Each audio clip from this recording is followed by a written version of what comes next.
Alright, welcome back guys. So I don't have much time right now, but this is my RG505 and I'm gonna unbox it. Just break through something. Okay, there we go. There we go.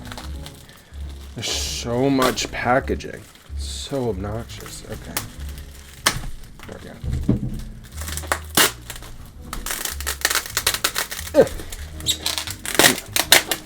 Let's get this open. Okay. Oh my gosh, more bubble wrap. Here we have the Anbernic model RG505.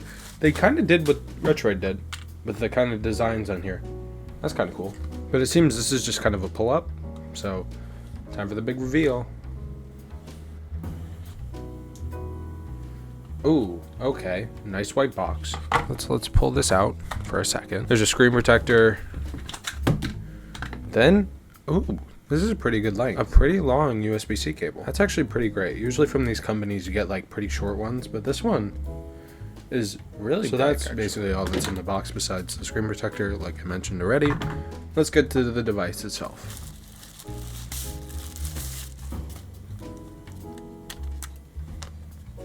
Ooh, this is noticeably heavier than the Retroid Pocket 3 Plus. I know it looks very blue, or like turquoise kind of. Off camera it looks very green. So there you have your USB-C port, the audio jack, the SD card port, and the power button, which is on the bottom.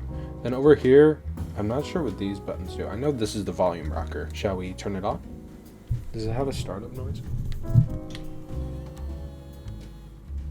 No, it just violently vibrated. English, start use.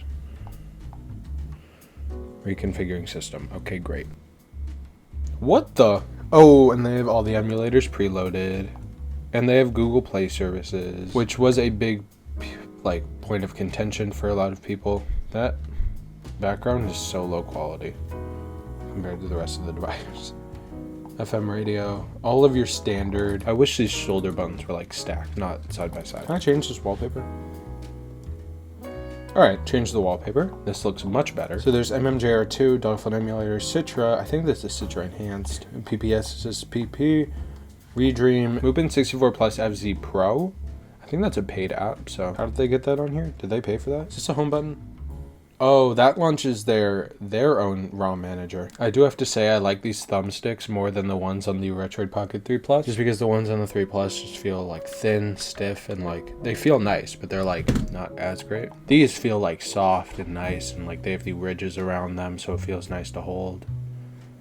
And I can't stress how this is not the same color off camera as it is on camera. I've never understood what these are. Like, are they just like places for your palms to hold to stay, or sit? So initial impressions of the hardware is that it's good. These start and select buttons being on the right place instead of being on the incorrect spot like they are on the Retroid Pocket 3 Plus is nice. And I like the feeling of these buttons. All of these buttons are nice. The joysticks are nice. The D-pad feels a little weak compared to the 3 Plus's D-pad, but it still feels good. And these triggers, despite being like side by side, are nice. All right, so I'm gonna go play around with this, get some ROMs on here and play around, test it, and get what I think about it. So I'll see you when I do that. All right.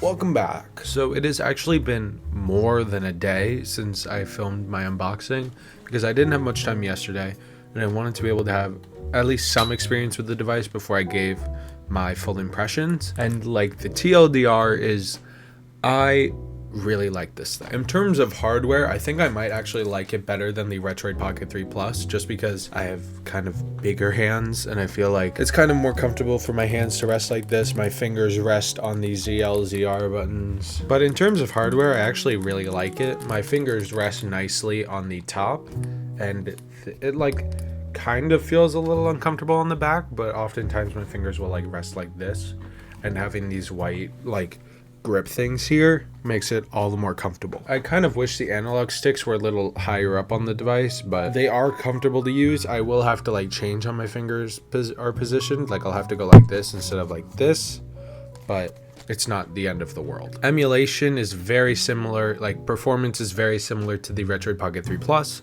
So if you have that, this is going to be like the exact same. But in terms of hardware, I think I do like this better because I kind of like how this screen looks I thought I would hate this kind of like bezel here, but I kind of like it just because it allows for more space for my hands to lay. Like obviously I wish the screen was bigger and that bezel was smaller, but I mean, for what it is, it feels nice. And I think I prefer this kind of like thicker device kind of form factor or design, because the Retroid Pocket 3 Plus is great, but it's a little smooth and round. So while I'm holding it, it like feels a little uncomfortable to use. I'm lying. This feels very comfortable to use, but I just like the Anbernic RG505 better because it feels like it has better controls for someone with bigger hands. And like I said, I feel like the buttons and like everything on here could have been moved up just a little bit, but who am I to complain? But yeah, I'll come back to you guys when I have my full impressions done and I have my review done, which should come out like next week. So I'll see you then. I really like this thing so far. I think it's great. I wish the shoulder buttons were not side by side. I wish they were like stacked, but that's like one downside. So I'll see you next week for my review. Stay tuned. Bye-bye.